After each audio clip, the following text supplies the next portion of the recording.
کہ کوئی ہمارے ملک میں ڈپازٹ بھی نہیں رکھنا چاہتا. پہلے آپ ڈپازٹ رکھوا دیتے تھے, تو اب کوئی ڈپازٹ بھی نہیں رکھنا چاہتا. تو یہ حالات ہیں. کون سی معاشی ترقی کی آپ بات کر رہے ہیں؟ کیا برآمدات پاکستان کے $80 ارب ہو گئے؟ کیا کچھ $90 ارب کا حصہ ہم نے کوئی $1 ارب جو ہے وہ یعنی ہم کوئی ہماری ایکسپورٹس جو ہے وہ بڑھ گئی ہیں؟ کون سی جو ہے وہ ہم معاشی ترقی کی بات کر رہے ہیں؟ کیا ہمارے زر مبادلہ کے ذخائر جو ہیں وہ کوئی $80 ارب پہ پہنچ گئے ہیں؟ ہمارا دشمن جس کو آپ کہہ رہے ہیں کہ وہ دشمن ہماری معاشی ترقی سے خوفزدہ ہو کے دھماکے کرا رہا ہے, وہ $600 ارب کے زر مبادلہ کے اس کے ذخائر ہیں.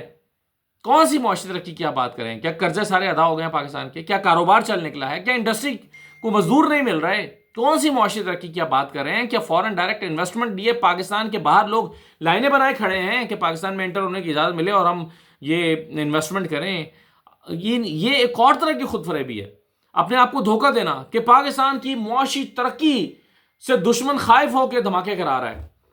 دھماکے دشمن کرا رہا ہے, اس میں کوئی شک نہیں ہے, لیکن کون سی معاشی ترقی ہے جس کی آپ بات کر رہے ہیں؟ تو میرا خیال ہے کہ اس طرح سے خود کو دھوکہ دینے کا سلسلہ بند ہونا چاہیے. اپنے آپ کو دھوکہ دینا اور کہنا کہ جی یہ ہم ایک ایسی معاشی ترقی ہم نے کر لی ہے. یہاں آپ پوچھیے ذرا کسی بھی جو یہ چیمبر آف کامرس ہے, کسی بھی چیمبر آف کامرس میں چلے جائیں, ان سے جا کے حال تو پوچھیں ایکسپورٹرز کے کیا حال ہیں, کاروباری طبقے کا کیا حال ہے, انڈسٹریلسٹ کا کیا حال ہے, یہ کنسٹرکشن کے سیکٹر سے وابستہ انڈسٹری کا کیا حال ہے. آپ ذرا پوچھیں تو صحیح ان سے جا کے, آپ کو اندازہ ہو, تاکہ آپ کی یہ خود فریبی جو ہے اس کا خاتمہ ہو سکے. اور دوسرا یہ ہے کہ یعنی ایک طرف یہ معاشی مسائل ہمارے سامنے, اور دوسری طرف ہم ججز کی مراد کو بڑھاتے چلے جا رہے ہیں. آج کی جو اخباری خبر ہے تازہ, اس کے مطابق اعلیٰ عدلیہ کے ججز کی مراد پر ماہانہ 17,52,000 روپے خرچ ہوں گے. ماہانہ 17,52,00,000 روپے. اور صرف ہاؤس رینٹ اور جوڈیشل الاؤنس جو ہے, صرف ہاؤس رینٹ اور جوڈیشل الاؤنس کی مد میں جو ہے 2,10,24,00,000 روپے ججز کو ملیں گے. یعنی حکومت پاکستان کے خزانے سے جائیں گے, یعنی میرے اور آپ کی جیبوں سے جائیں گے. میرے اور آپ کی جیبوں سے سالانہ 2,10,24,00,000 روپے کیسے ادا ہوں گے؟ صرف اور صرف ماہانہ ہاؤس رینٹ اور جوڈیشل الاؤنس کی مد میں یہ 2,10,24,00,000 روپے خرچ ہوں گے. اور یہ ماہانہ 17,52,00,000 روپے خرچ ہو رہے ہیں. کس کے عوض؟ جہاں سے عدالتوں سے انصاف نہیں مل رہا, یعنی جہاں سے آپ کو جو ہے وہ یہ آپ کی عدالتیں ریٹنگ میں 132ویں یا 140ویں نمبر پر یا 39ویں نمبر پر, بہرحال 130 سے اوپر ہے عدالتوں کی ریٹنگ. یہ ہے پورے کارپوریٹ سیکٹر کو آپ دیکھ لیں, جس کی کام کی پرفارمنس نہ ہو اس کو کہتے ہیں بھائی چھٹی کرو, گھر جاؤ. آپ کی پرفارمنس کیا ہے؟ آپ نے کمپنی کو کتنا بزنس لا کے دیا ہے؟ آپ نے کمپنی کو کتنا سرو کیا ہے؟ ٹی وی چینلز میں اگر اینکر کی ریٹنگ نہ آ رہی ہو تو اینکر سے چینلز معذرت کر لیتے ہیں کہ بھئی آپ کی ریٹنگ نہیں آ رہی, آپ گھر جائیے. رپورٹرز کی رپورٹس نہ آ رہی ہوں, کوئی رزلٹ اچھا نہ دے رہا ہو, رپورٹر کو گھر بھیج دیتے ہیں. ایک کمپنی جو سیلز کرتی ہے ایک پروڈکٹ کی, وہ اگر اس کے لوگ ملازمین سیلز نہ کر پا رہے ہوں تو اس کو گھر بھیج دیتے ہیں کہ بھئی آپ سیلز نہیں کر پا رہے, آپ گھر کو جائیں. تو ان ججوں کی کارکردگی کیا بھائی؟ یہاں لاکھوں کیسز پینڈنگ ہیں اور ایک کیس 35 سال تک حل نہیں ہوتا, اور اگر ہوتا بھی ہے تو پتہ چلتا ہے کہ وہ تو آپ نے کئی کیسوں میں تو پتہ چلتا ہے کہ جی یہ صرف مقدمہ بازی ہوتی رہی ہے, 35 سال کے بعد کوئی بندہ بے گناہ قرار دے دیا جاتا ہے. ان عدالتوں کو آپ نواز رہے ہیں, کوئی میکانزم تو بنائیں ان کی کارکردگی کو جانچنے کے لیے, ججوں کی کارکردگی کو جانچنے کے لیے کہ کس جج نے کتنا پرفارم کیا ہے, کس جج نے کتنے کیس نمٹائے ہیں. جس نے نہیں نمٹائے اس کو نکالنے کا کوئی طریقہ تو بنائیں. کون سا جج جو ہے وہ آج تک پکڑا آپ نے ججوں کو رشوت لیتے ہوئے کہ فلان جج جو ہے اس نے اتنے ارب روپے یا اتنے کروڑ روپے کی رشوت لے لی؟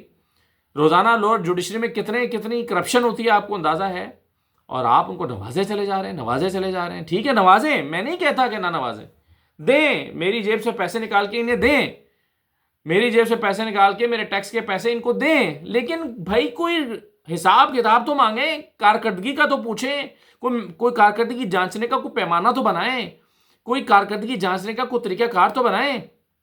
ابھی یہ 2,10,24,00,000 روپے آپ ججوں کو ماہانہ ہاؤس رینٹ اور الاؤنس کی مد میں ادا کریں گے, اور ابھی آپ جو ججز کی تعداد بڑھانے جا رہے ہیں 2 ارب روپے سے بڑھ کر شاید 3 ارب روپے پر پہنچ جائے معاملہ.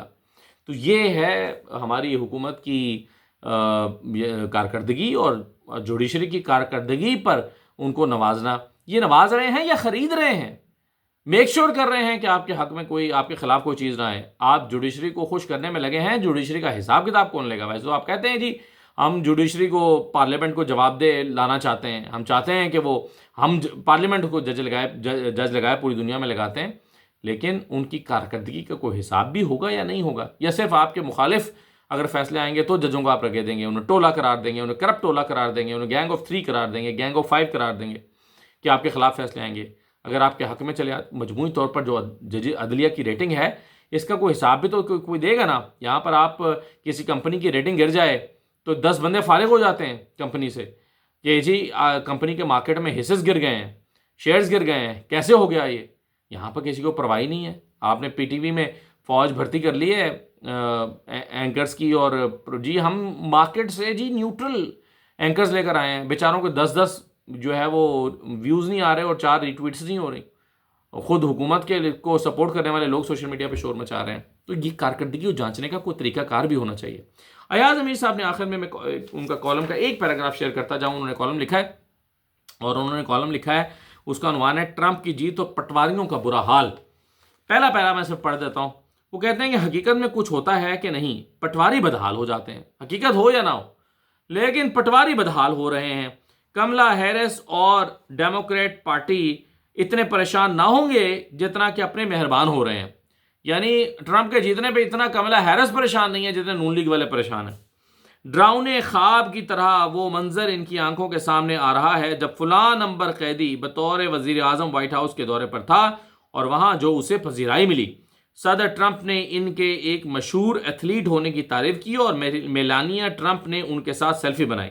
یہ وہ لوگ ہیں جو صدر اوباما کے سامنے بغیر ایک نوٹوں کی تھدی کے 4 جملے ادا کرنے سے قاصر تھے. یہ ایک کہانی نہیں، اس موقع کی ویڈیوز یوٹیوب پر محفوظ ہیں.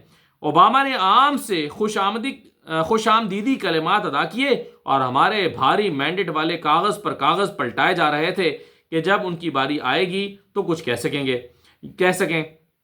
یہ کارروائی دیکھ کر اوباما کا چہرہ حیرت زدہ ہو رہا تھا اور عجب آنکھوں سے وہ بھاری مینڈیٹ کو دیکھتا رہا. رکتے میاں صاحب نے اپنی باری پر کچھ جملے فرمائے اور آخر میں یہ کہا کہ قیمہ اور دال کی تواضع پاکستان میں آپ کے لیے منتظر ہے.